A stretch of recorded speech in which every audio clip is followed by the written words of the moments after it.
The message came at midnight, Earth time. It traveled across 400 light-years of empty space, passed through 17 relay stations, and arrived at the Galactic Concord headquarters as a broken, desperate cry. Please. They are killing us. Please help. The Velari were a peaceful species. They had blue-green skin and large, gentle eyes. They lived on a water world called Velari Prime, where they built floating cities and sang songs to their moons. They had never fought a war. They did not even have weapons. For 10,000 years, they believed the galaxy was kind. They were wrong. The Keth swarm came without warning. Biomechanical ships, each one a living nightmare of metal and flesh, poured into their system like a disease. The Keth did not negotiate. They did not demand surrender. They simply began to consume. Cities burned. Millions died in the first hour. The Velari had nothing to fight back with, so they did the only thing they could. They asked for help. The Galactic Concord was the oldest alliance in known space. 12 elder species sat on its council, each one millions of years old. They had seen empires rise and fall. They had watched stars die and new ones be born. They were wise beyond human understanding, and they were very, very careful. The emergency session began 3 hours after the Velari message arrived. Ambassadors from across the galaxy gathered in the Great Hall, a chamber so large it had its own weather system.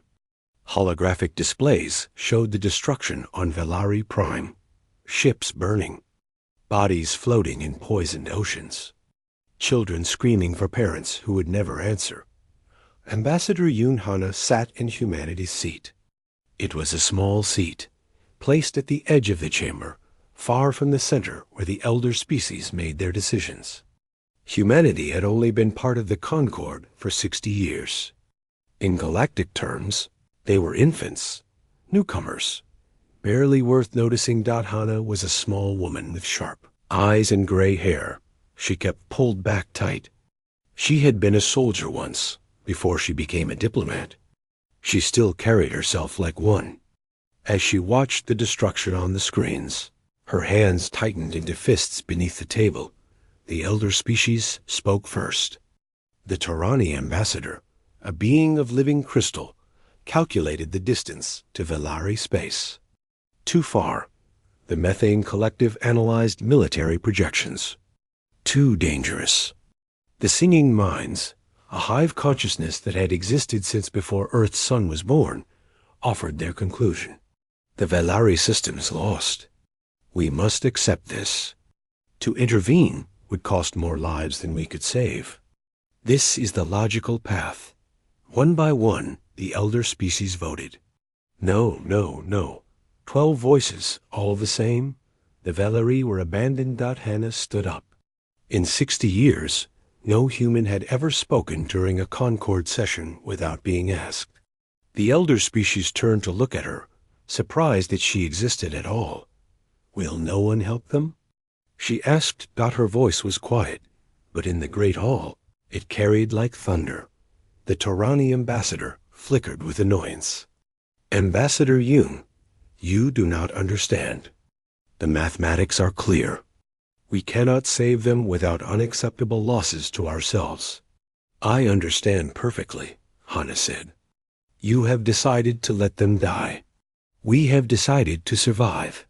Hana looked around the chamber, at the ancient beings with their ancient wisdom, at the empty seats of species the Keth had already consumed, at the screens still showing Velari children running from monsters they could not fight. Then we disagree, she said.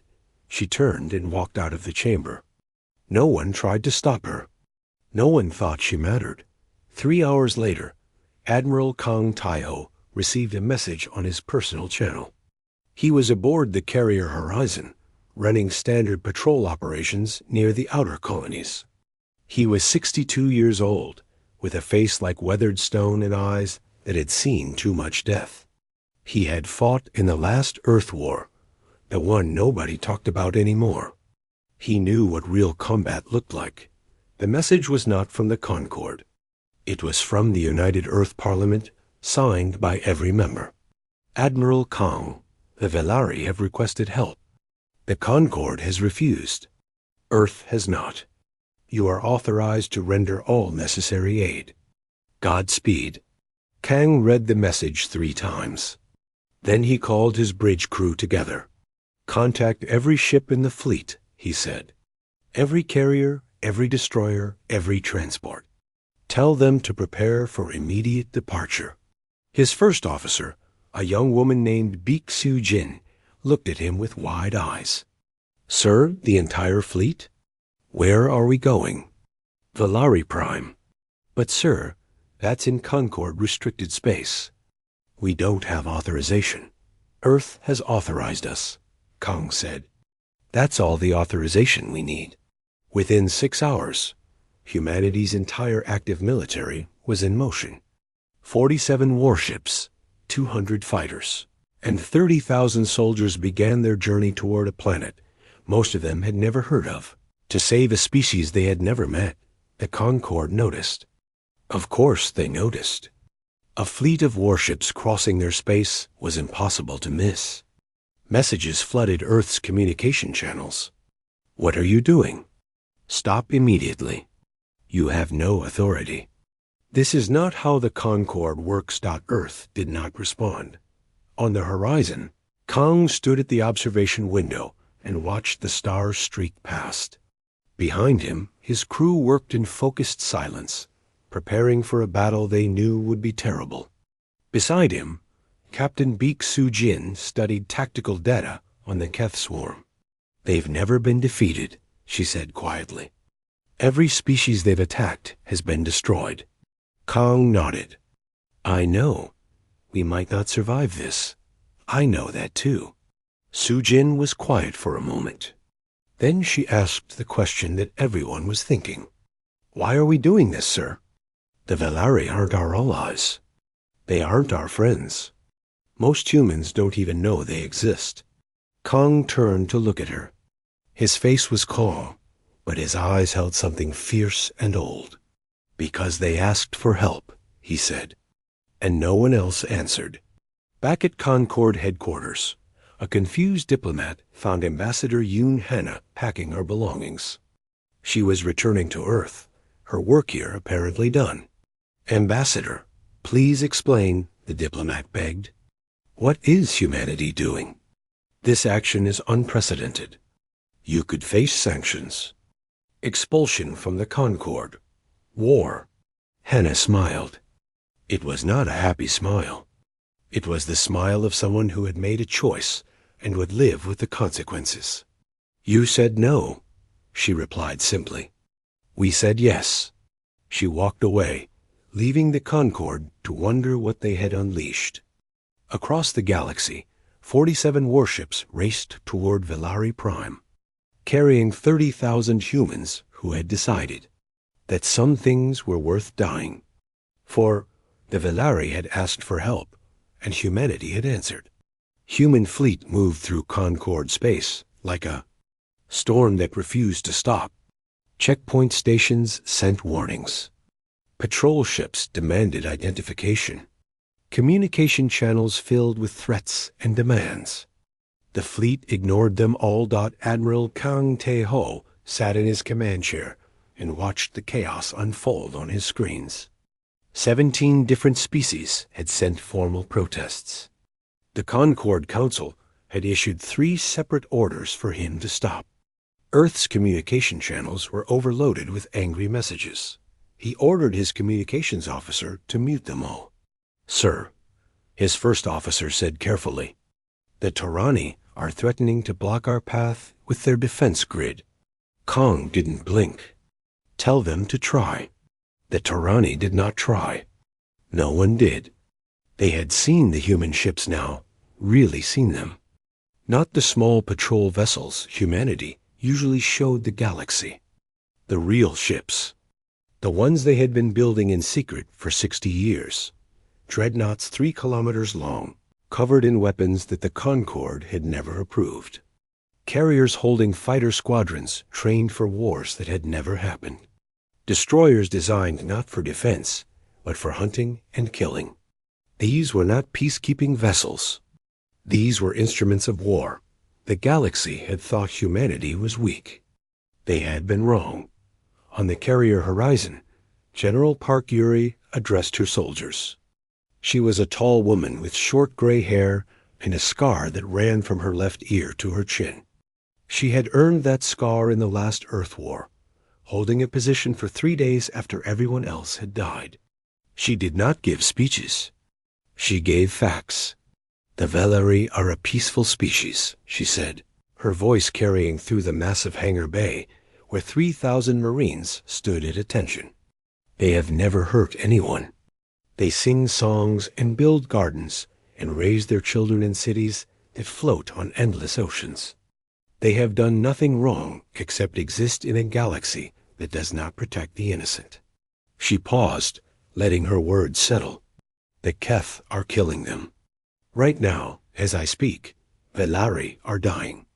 Children are watching their parents be consumed. Families are being torn apart. And the Concord has decided this is acceptable. A murmur ran through the crowd. Park raised her hand, and silence returned. We have decided it is not. In approximately 18 hours, we will arrive at Velari Prime. We will engage the Keth swarm. Many of us will die. She looked across the sea of faces before her. I will not lie to you and say otherwise. This will be the hardest fight humanity has ever faced. But we will fight it anyway, because that is what humans do. We help those who cannot help themselves. We stand between the innocent and the monsters. We do not count the cost until after the battle is won. She straightened her shoulders. Prepare yourselves. Dismissed. The soldiers dispersed to their stations, checking weapons, writing letters home, making peace with gods they hoped were listening. There was fear in their eyes, but there was something else too. Purpose, pride, the knowledge that they were doing something that mattered. In the fighter bays. Lieutenant Nam Wu Bin ran his hands over his ship's hull. It was a small craft, fast and deadly, designed for close combat against the superior numbers. He had flown it in simulations 1,000 times. He had never flown it in real battle. Scared? Asked his wingman, a woman named Cho Yunbai, with bright eyes and a nervous laugh. Terrified, Wu Bin admitted. You? Same. Yunbai smiled weakly. Think we'll make it? Wu Bin looked at his ship and at the hundreds of other pilots preparing around him. Good people. Brave people. Many of them would not come home. Some of us will, he said honestly. And those who don't will die doing something that matters. That's more than most people get. Yunbai nodded slowly. For the Velari? For everyone who ever asked for help and was told no.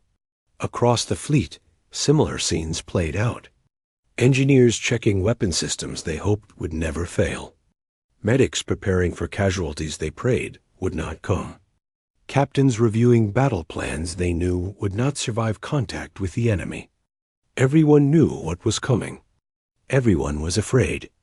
And everyone kept working anyway.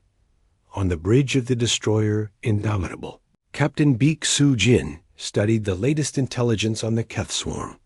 It was terrifying reading. The Keth had no central command structure that could be targeted. Each ship was semi-autonomous, connected to the others through some form of biological network. They did not feel fear. They did not retreat. They simply attacked until they won or died. Estimated enemy strength? Her tactical officer asked. Unknown, Sujin replied. Probably more than us. Definitely more aggressive. Weaknesses? None that we know of. The tactical officer was quiet for a moment. Captain, permission to speak freely? Granted. Why are we really doing this? The Concord has protected the galaxy for millions of years. They must know something we don't. Maybe the Velari can't be saved. Maybe we're throwing our lives away for nothing. Sujin turned to face him. Her expression was calm but firm. "Do you have children, Lieutenant?" "A daughter. She's 7. Imagine someone was hurting her. Imagine she was crying out for help, and everyone around you refused to move. Would you stop and calculate the odds? Would you wait to see if someone else would act? Or would you help her, no matter what it cost?" The lieutenant was silent. "The Valari are someone's children," Sujin said. "They are afraid, and they are dying, and they asked for help. The odds don't matter. The cost doesn't matter. What matters is that we answer." 12 hours later, the fleet dropped out of faster-than-light travel at the edge of the Valari system. What they saw made even the veterans go pale. Valari Prime was burning. Great clouds of smoke rose from the surface, visible even from orbit. The oceans, once clear and blue, were dark with debris and death. And surrounding the planet, blocking out the stars, was the Keth swarm, thousands of bioships, each one a nightmare of twisted metal and living flesh. Feeding on a dying world. Admiral Kong stood on the bridge of the horizon and looked at the horror before him. His face showed nothing, but his hands gripped the railing until his knuckles went white. "Open a channel," he said. "All frequencies. I want them to hear this." His communications officer nodded. "Channel open, sir." Broadcasting across the entire system. Kong took a deep breath. When he spoke, his voice was steady and cold as death itself. "This is Admiral Kong Tae-ho of the United Earth Navy. The Valari are under our protection. You will withdraw immediately and completely from this system. This is not a request. This is not a negotiation. This is your only warning. Withdraw now or face annihilation." Silence. The Keth did not respond. They never did. They simply continued their feeding, their attack, their endless consumption. Kong nodded slowly. He had expected nothing else. "All ships," he said, his voice carrying to every vessel in the fleet. "Weapons free." Across 47 warships, weapon systems powered up. Fighters launched from carrier bays. Soldiers gripped their weapons and prepared to die. The Battle of Valari Prime had begun. The first volley tore through space like the anger of a dying star. Kinetic rounds the size of cars slammed into Keth bioships at speeds that turned metal into plasma. Nuclear warheads detonated in brilliant flashes, vaporizing swarm clusters. Laser batteries cut through organic hulls like hot knives through flesh. The Keth did not pause. They did not hesitate. They simply turned from their feeding and attacked. Admiral Kang watched the battle unfold on his tactical display. Red dots swarmed toward his blue ones, thousands against dozens. The numbers were impossible. The odds were worse. "All ships maintain formation," he ordered. "Protect the carriers. We need those fighters in the air." The human fleet formed a defensive sphere, each ship covering the others, pouring fire into the advancing swarm. Keth bioships died by the hundreds, but more kept coming. Always more. The swarm was endless. A tide of hunger that knew nothing but consumption. In his fighter, Lieutenant Nam Woo-bin screamed through the chaos. His targeting system was overloaded with contacts. Enemy ships filled his vision in every direction. He fired and fired and fired, watching Keth ships explode around him, feeling his craft shake as near misses scraped against his shields. "Stay tight," he yelled to his squadron. "Watch each other's backs." His wingman, Sho Yun-bai, flew beside him, her own guns blazing. They moved together through the swarm, each protecting the other, dancing between enemy fire with skill born of endless training. A Keth fighter latched onto Wu Bin's tail. He couldn't shake it. Warning alarms screamed as the enemy prepared to fire. "I've got you," Yun-bai said. And her guns tore the Keth ship apart. "Thanks," Wu Bin breathed. Buy me a drink when we get home. It's a deal." They flew on, deeper into the swarm, knowing that home was very far away. On the surface of Velari Prime, General Park Yuri led the ground assault. Transports dropped through the atmosphere under heavy fire, deploying Marines into the burning ruins of a floating city. The Keth had ground forces too, twisted creatures that were half machine and half nightmare, designed for one purpose only: killing. "Establish a perimeter," Park commanded. "Get those refugees behind our lines." Her soldiers moved with brutal efficiency. They had trained for this, prepared for this, dreamed of this in their darkest moments. Now it was real. Keth drones charged at them across rubble-strewn streets, and human weapons cut them down. For every Marine that fell, 3 drones died. For every position lost, 2 more were taken. But it was not enough. There were too many drones, too many civilians to protect, too much ground to cover. A young private named Shin Nari ran through the chaos, carrying a Velari child in her arms. The child was barely conscious, wounded and terrified, clinging to Nari's uniform with tiny webbed fingers. Behind them, Keth drones pursued, their mechanical legs clicking against broken stone. Nari couldn't fight while holding the child. She couldn't run fast enough to escape. She was going to die here, in the ruins of a city she had never seen, saving a child whose name she didn't know. She ran anyway. A squad of Marines appeared from nowhere, laying down covering fire that destroyed the pursuing drones. One of them grabbed Nari's arm and pulled her toward a transport.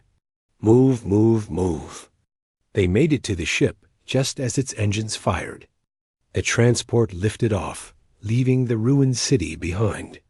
Nari sat against the wall, still holding the Velari child, her heart pounding so hard she thought it might burst. The child looked up at her with large, frightened eyes. "Safe?" the child asked in broken Common.NAR. I smiled despite everything, despite the fear and the blood and the death she had seen. "Safe," she promised. "We've got you." In orbit, the battle raged on. Human ships were dying now. The destroyer Valiant took a direct hit and broke apart, its crew scattered into the void. The carrier Dawn lost its fighter bays to a swarm attack, hundreds of pilots dying in an instant. Admiral Kong watched each loss on his display, felt each death like a wound in his own flesh. But the Keth were dying faster. Human weapons were not designed for deterrence or defense. They were designed for destruction, built by a species that had spent its entire history at war with itself. Every ship bristled with killing power. Every soldier fought like their life depended on it, because it did. Captain Beak Su-jin drove the Indomitable into the heart of the swarm. Her ship was taking damage, but her guns never stopped firing. She had found something, a pattern in the Keth's movements, a coordination that suggested central control. "There," she shouted, pointing at her tactical display. "That large ship in the center. The others are protecting it. That's their command node." She relayed the information to Admiral Kang. "Confirmed," Kang replied. "All ships, concentrate fire on the designated target. Everything we have." The human fleet pivoted as one. Every gun, every missile, every weapon humanity possessed turned toward a single target. The Keth tried to intervene, throwing themselves in front of the command node, but it was too late. Too much firepower, too much anger, too much human determination. The command node exploded. For a moment, the entire swarm froze. Thousands of bioships stopped moving, stopped attacking, stopped everything. They had lost their guiding mind, TH. E-consciousness that coordinated their assault. Then they went berserk. Without coordination, the Keth became wild animals. They attacked randomly, even attacking each other. Human ships picked them off methodically, destroying confused and directionless enemies. The tide had turned, but Kong knew this was not over. The Queen Node was still out there, the true heart of the swarm, hiding somewhere in the system. If it escaped, the Keth would rebuild. They would return, and the Velari would die. Find it, he ordered. Find the Queen and end this. Hours passed. The battle continued. Human ships searched the system, while others protected the planet. Ground forces secured refugee camps and pushed the remaining drones back. Slowly, painfully, humanity was winning. Then Su Jin found it. The Queen Node was fleeing toward the system's edge, trying to escape into deep space. It was massive, the size of a small moon, carrying enough genetic material to rebuild the entire swarm. I have visual, Su Jin reported. She's running. Can you catch her? Kong asked. Su Jin looked at her ship's damage reports. The Indomitable was barely holding together. Her engines were failing. Her weapons were almost depleted. She had lost half her crew. Yes, sir, she said. I can catch her. She pushed her engines beyond their limits. The ship screamed around her, metal groaning under the strain. Her remaining crew worked frantically to keep systems online, to give her just a little more speed, a little more time. The Queen Node grew larger in her viewport. Su Jin armed her last weapons. Everything she had. Every missile, every torpedo, every round. For the Velari, she whispered. She fired. The Queen Node died in a blinding flash of light. The remaining Keth ships, robbed of their mother, their purpose, their reason for existing, simply stopped functioning. Across the system, the swarm fell silent. On the bridge of the horizon, Admiral Kang lowered his head. Around him, his crew stared at their displays in disbelief. They had won. The cost was terrible. 11 ships destroyed. 8,000 soldiers dead. But Velari Prime was saved. The Keth swarm was broken. And somewhere on the surface, a young medic was still holding a child she had promised to protect. The Battle of Velari Prime was over. Humanity had answered the call. The recording spread across the galaxy like fire through dry grass. Drone footage from the battle, transmitted by human ships, arrived at every station, every planet, every species capable of receiving signals. What they saw changed everything. They saw human ships charging into impossible odds. They saw soldiers dying to protect alien children. They saw a young captain driving her broken vessel into the heart of the swarm to destroy its queen. They saw what humanity was capable of when someone asked for help. The Galactic Concord had never seen anything like it.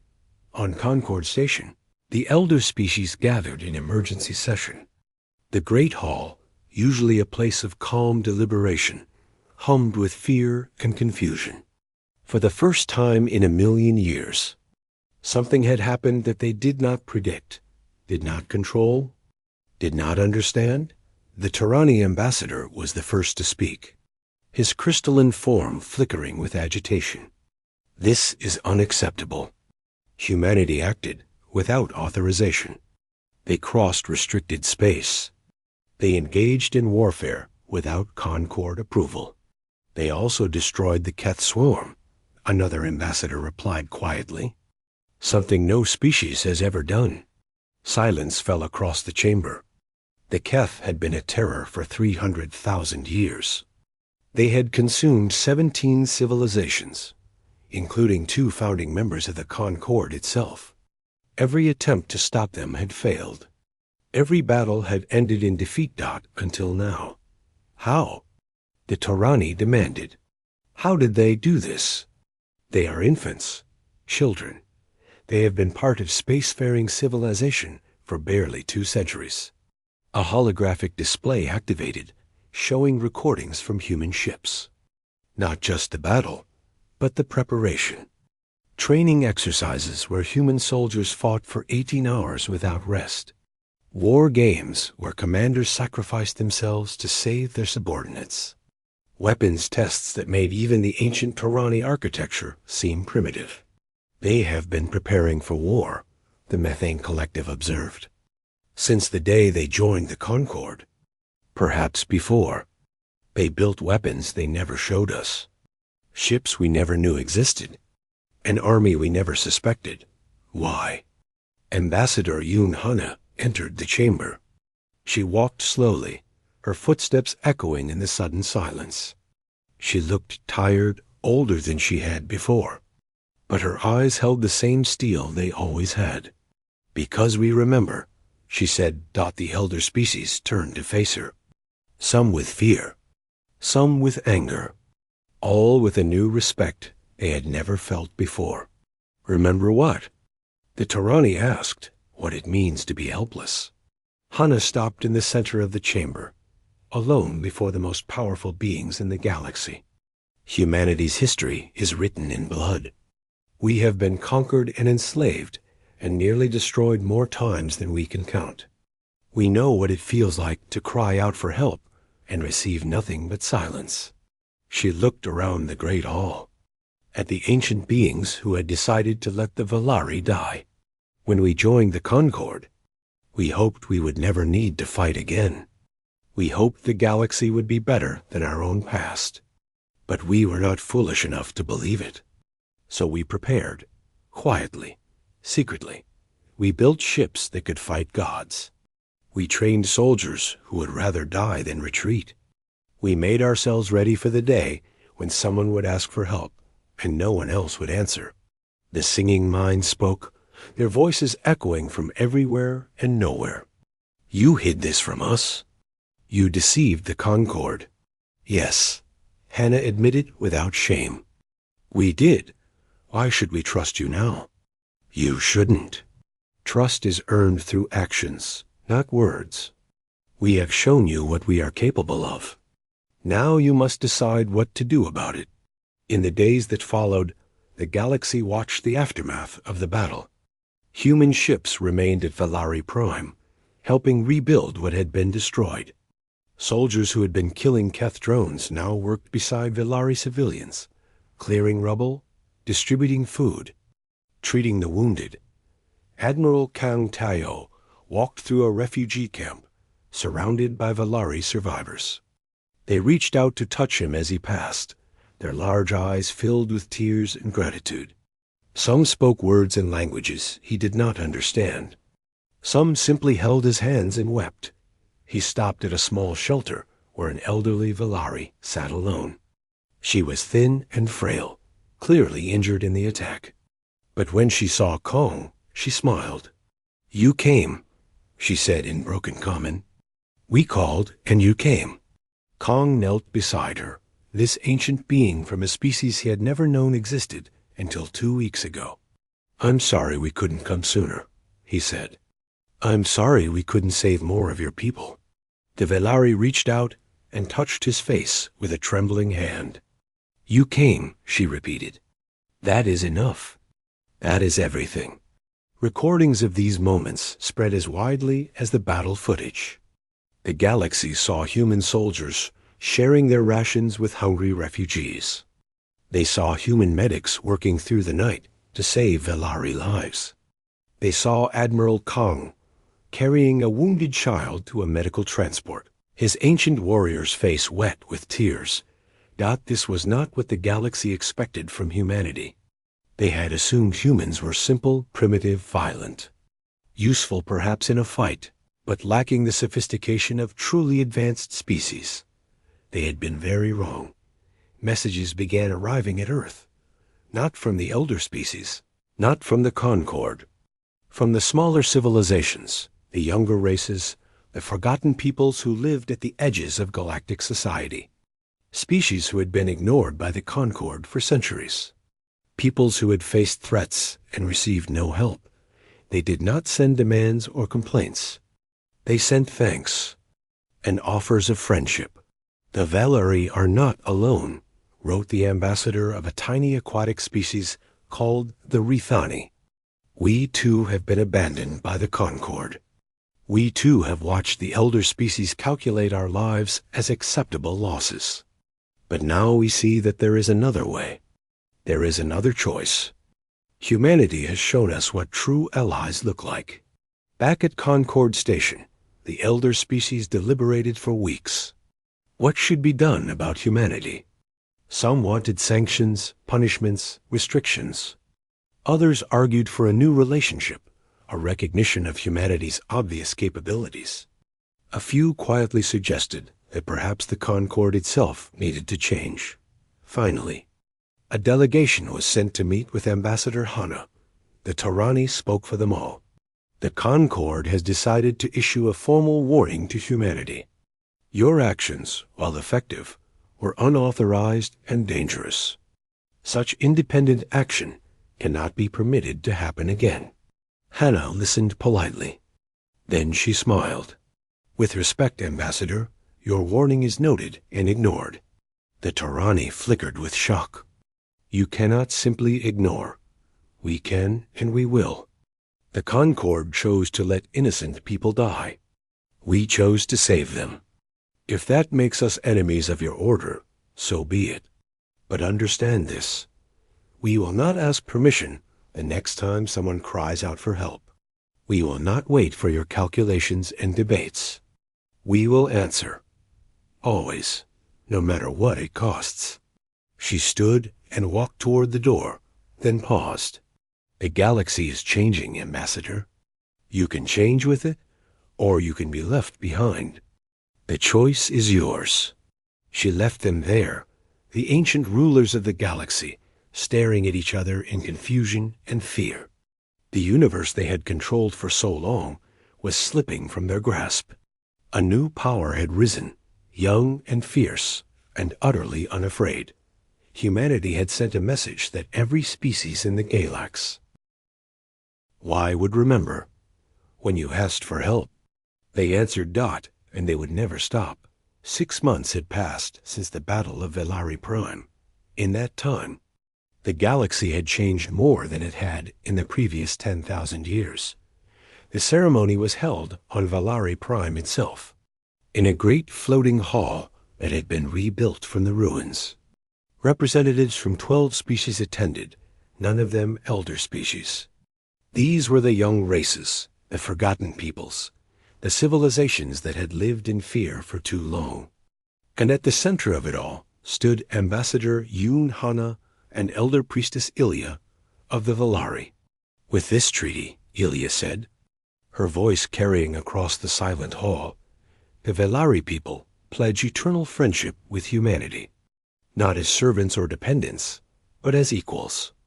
As family, Hannah accepted the document with steady hands. Behind her, she could feel the eyes of her species watching through transmitted signals. Every human ship, every colony, every station was tuned to this moment. Humanity accepts this friendship with joy and gratitude, she replied. We came to Velari Prime to save lives. We leave having found brothers and sisters we never knew we had. The hall erupted in applause. Species that had never met before embraced each other. Beings that had been taught to fear humanity now wept with happiness. Something new was being born, something the galaxy had never seen before. An alliance built not on power or calculation, but on a single simple principle. When someone asks for help, you answer. Admiral Kang Tae-ho watched the ceremony from a private viewing room aboard the Horizon. He had declined to attend in person, preferring to let others take the spotlight. He was tired, the kind of tired that sleep could not fix. 8,000 soldiers had died under his command. He carried their names in his heart like stones. A soft knock interrupted his thoughts. He turned to find a small group of Velari children standing in the doorway, their caretaker hovering nervously behind them. Admiral, the caretaker said apologetically, they insisted on seeing you. I tried to explain that you were busy, but it's fine. Kong knelt down to the children's level. Hello there. The children stared at him with their large, innocent eyes. Then the eldest stepped forward, holding something in her webbed hands. It was a flower, delicate and blue, its petals shimmering like water. "For you," the child said carefully, as if she had practiced the words many times. "From our garden. First flower after the fire." Kang took the flower gently. It was so small, so fragile, yet it had survived the destruction of an entire world. Like the Valari themselves. Like hope itself. "Thank you," he said, and his voice broke slightly. "I will keep it forever." The children smiled and ran off, their laughter echoing through the corridors. Kang stayed where he was, holding the flower, thinking about everything they had sacrificed and everything they had saved. A week later, he formally retired from military service. At his farewell ceremony, he spoke only briefly. "I have been a soldier for 40 years, he said. "I have fought many battles and lost many friends. But nothing in my life will ever matter more than what we did at Valari Prime. Not because we won, but because we chose to fight at all. I am proud to have served with you. All of you." He stepped down from the podium and walked away from military life forever. Behind him, 30,000 soldiers stood at attention, honoring the man who had led them into the impossible and brought them home. General Park Yuri did not retire. Instead, she accepted a position on the newly formed Defense Council, a joint organization between humanity and their new allies. Her mission was simple: ensure that no species would ever face extinction, alone again. She threw herself into the work with the same intensity she had brought to the battlefield. Training programs were established. Response protocols were developed. A network of early warning stations was constructed across Allied space, ready to detect any threat before it could grow into a catastrophe. "We were lucky at Valari Prime," she told her staff during their first meeting. "Lucky that we arrived in time. Lucky that our weapons worked. Lucky that the Keth made mistakes. Next time, we won't rely on luck. Next time, we will be ready." Captain Beek Soo-jin, now Rear Admiral Beek Soo-jin, took command of the Rapid Response Fleet, 15 ships, positioned throughout Allied space, ready to deploy at a moment's notice. She had been offered larger commands, more prestigious positions. She turned them all down. "This is where I belong," she explained to anyone who asked. On the front line, ready to answer. Her flagship was a new destroyer, built to replace the Indomitable that had been lost in the battle. By tradition, she should have given it a new name. Instead, she painted the old name on its hull herself: Indomitable, Unbreakable, Unyielding dot like humanity itself. Lieutenant Nang Wu Bin returned to Earth as a hero. He had survived the swarm, flown through fire that should have killed him, watched friends die all around him. The experience had changed him. He was quieter now, more thoughtful. He accepted a position at the Flight Academy, teaching the next generation of pilots. His first class consisted of humans, Valari, Withani, and a dozen other species. They looked at him with awe, this legendary pilot who had helped save a world. "Forget what you've heard about me," he told them on the first day. "I'm not a hero. I'm just someone who did his job. That's all any of us are. We fly not for glory or recognition. We fly for the people who cannot fly themselves. We fight for those who cannot fight. And when the call comes, we answer. Every time. No exceptions." The students listened in silence. They had come from across the galaxy, drawn by stories of humanity's courage. They wanted to be part of something greater than themselves. Wu Bin would teach them. And someday they would teach others. On Concord Station, the elder species watched these developments with growing unease. The old order was crumbling. Species that had been loyal to the Concord for millennia were now sending ambassadors to Earth. The alliance humanity was building was smaller than the Concord, but it was fiercer, more devoted, more willing to act. "They are changing everything," the Tarani ambassador complained. "The balance of power is shifting. If this continues, another ambassador interrupted, perhaps the galaxy will become a better place. Perhaps species will no longer be abandoned to die while we debate acceptable losses." The Tarani had no response to that. 3 months later, a new distress signal reached Earth, a small species on the far edge of known space, attacked by pirates who had overwhelmed their defenses. They were dying. They had no allies. No hope. They asked for help. Ambassador Yoon Hana received the message at midnight, the same hour the Velari's cry had arrived so many months before. She read it carefully, then forwarded it to Rear Admiral Beek Soo Jin. Within hours, the rapid response fleet was moving.